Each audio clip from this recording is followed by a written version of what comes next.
Welcome.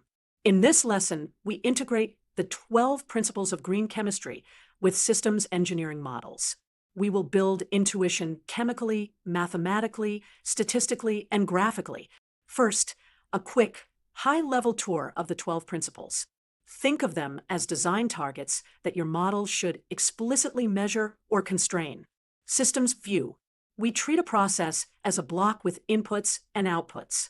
Then we write objectives and constraints. Our objectives reflect green metrics like E-factor, energy use, hazard, and cost. Constraints encode balances, performance, and safety. Let us ground the metrics with a simple chemistry example that also uses hydrogen and oxygen.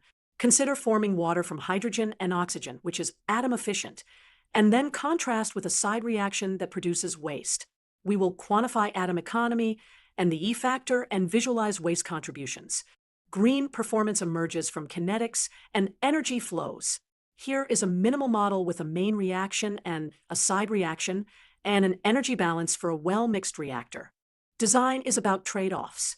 A Pareto front shows the best achievable combinations of waste and energy. Points on the front are efficient. Points above and to the right are dominated. Real processes have uncertainty. We can propagate uncertainty in rate constants and recoveries using Monte Carlo and visualize the spread in outcomes. Finally, connect principles to actionable decision variables and constraints.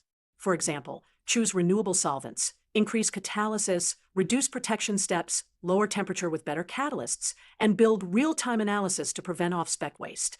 Summary: turn the 12 principles into measurable objectives and constraints. Build mechanistic and data-driven models for rates and energy. Visualize trade-offs with Pareto fronts. Quantify uncertainty statistically. Then optimize within safety. This is systems thinking for green chemistry.